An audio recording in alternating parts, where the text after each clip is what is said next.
নমস্কার বন্ধুরা, মুন কিচেনে আপনাদের স্বাগত।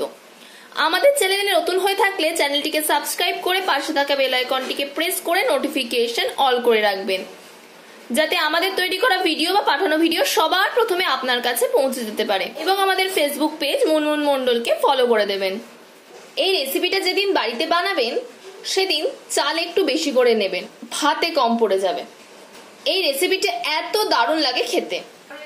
ঘরে মাছ মাংস কিছু না থাকলে ঘরে থাকা কিছু উপকরণ দিয়েই এটা চটজলদি বানিয়ে নেওয়া যায়। তো চলুন কথা না বাড়িয়ে আজকের রেসিপিটা শুরু করা যাক।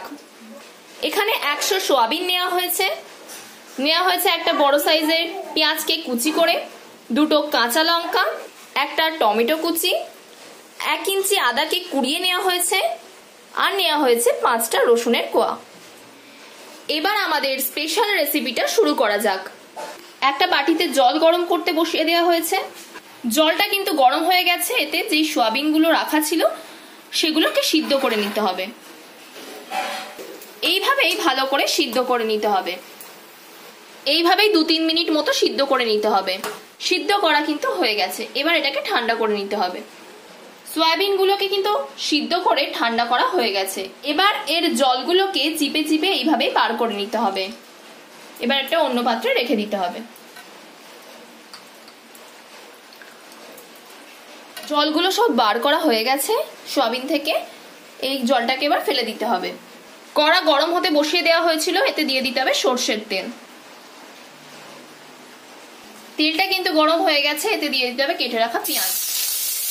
পেঁয়াজটাকে ভালো করে ভাজা ভাজা করে নিতে হবে। এতে দিয়ে দিতে হবে রসুনের কোয়া। এতে দিয়ে দিতে হবে কেটে রাখা টমেটো। এতে দিয়ে দিতে হবে অল্প করে লবণ টমেটোটা গলানোর জন্য। দিয়ে দিতে হবে কুড়িয়ে রাখা আদা। সব মশলাগুলো ভাজা হয়ে গেছে। এবার এটাকে ঠান্ডা করে নিতে হবে।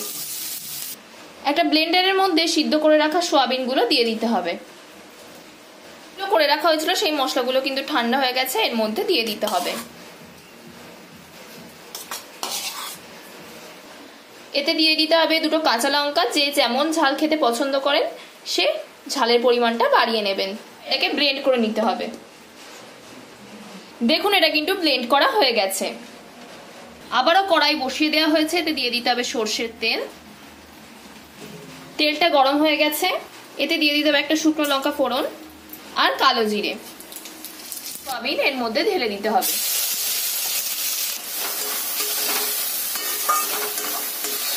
এতে দিয়ে দিতে হবে স্বাদ মতো লবণ, হলুদ গুঁড়ো, ধনে গুঁড়ো, জিরের গুঁড়ো। সব বাড়ি থাকা মশলা দিয়েই এই রেসিপিটা কিন্তু হয়ে যাবে অতি সহজেই। দিয়ে দিতে হবে কাশ্মীরি লঙ্কা গুঁড়ো,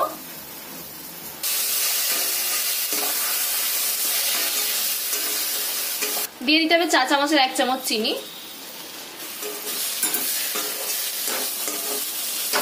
এটা খুব ভালো করে শুকনো শুকনো করে কষিয়ে নিতে হবে। এটা কিন্তু বারে বারেই নাড়তে হবে, নয়তো তলায় লেগে যাবে। এটা কিন্তু হয়ে গেছে। নামানোর আগে দিয়ে নিতে হবে গরম মশলা, ছোট চামচের 1/2 চামচ। এটা কিন্তু বাড়িতে বানানো গরম মশলা। এই গরম মশলার ভিডিও আপনাদের সাথে একদিন শেয়ার করব। গরম মশলা দিয়ে কিন্তু ভালো করে নাড়াচাড়া হয়ে গেছে। এবার এটাকে নামিয়ে নিতে হবে। তো এটা কিন্তু হয়ে গেছে, এটা নামানোও হয়ে গেছে। বাড়িতে থাকা উপকরণ দিয়েই সহজেই এটা বানিয়ে নেওয়া যায়, আর খেতেও দারুণ লাগে। গরম গরম ভাতে এটা দিলে আর তো কোনো কথাই নেই, মাছ মাংসের কথা ভুলে যেতে হবে।